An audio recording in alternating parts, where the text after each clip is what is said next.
নমস্কার বন্ধুরা, আপনারা কেমন আছেন? আমি ভালো আছি। দেখুন, আজ একটা দুটো রেসিপি নিয়ে চলে এসেছি শোল মাছের। এই দেখুন, প্রায় 1100 মতো শোল মাছটা ছিল। এই ছোট ছোট টুকরো করে ছালটা ছাড়িয়ে কেটে নিয়েছি কালিয়া করব বলে। আর এর মাছের মাথাটা আর কাঁটাগুলো দিয়ে এই দেখুন কত রকম সবজি কেটেছি। এই পটল, কুমড়ো, আলু, বরবটি,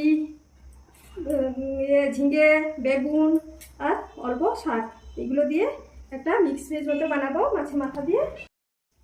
এই দেখুন বন্ধুরা, এতে লবণ হলুদ মাখিয়ে নিয়েছি।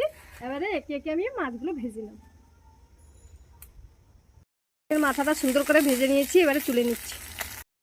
দেখুন মাছটা কি সুন্দর ভাজা হয়ে গেছে, এবারে তুলে নিচ্ছি। আলুটা ভেজে নিচ্ছি, কি সুন্দর ভাজা হয়ে গেছে। দেখুন দেখুন কড়াইটা আমার গরম হয়ে গেছে, এবারে তেল দিয়ে দিচ্ছি। এবারে সাদা জিরা আর তেজপাতা দুটো কেটে দিয়ে দিচ্ছি। দেখুন এগুলো ভাজা হয়ে গেছে, এবারে আমি পেঁয়াজ বাটাটা দিয়ে দিচ্ছি। দেখুন কাঁচা লঙ্কা বাটা দিয়ে দিচ্ছি। লঙ্কাগুলো লাল হয়ে গেছিলো সুন্দর বাটা, আর একটু কাশ্মীরি লঙ্কার গুঁড়ি দিয়ে দিচ্ছি। লবণ দিয়ে দেবো,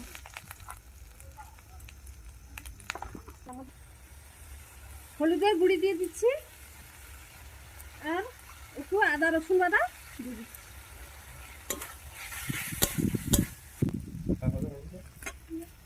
জিরা ধনিয়ার বাটা দিয়ে দিচ্ছি, একটু ভালো করে কষিয়ে নেবো। এবারে টমেটোটা দিয়ে দিচ্ছি।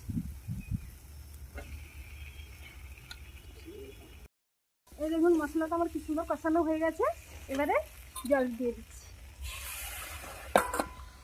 দেখুন ঝোলে কি সুন্দর জাল উঠে গেছে, এবারে আমি মাছগুলো দিয়ে দিচ্ছি।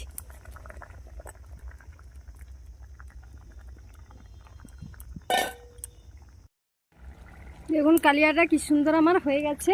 এবারে হালকা গরম মশলা বেটে রেখেছিলাম দিয়ে নামিয়ে নেব।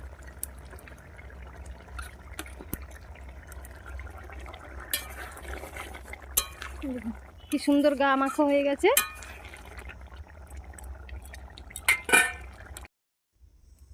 এবং কড়াইটা গরম হয়ে গেছে, এবারে আমি তেল দিয়ে দিচ্ছি। এই সবজিগুলো একে একে ভেজে নিতে পারেন, কিন্তু বেশি তেল খাবে বলে বাড়িতে এমনি রান্নার জন্য আমি মশলা দিয়ে বানাবো। এখন সাদা জিরা আর কালো জিরা দিয়ে দিচ্ছি। এবারে তেজপাতাটা দিয়ে দেবো, ঠিকানো আছে এটা দিয়ে দেবো।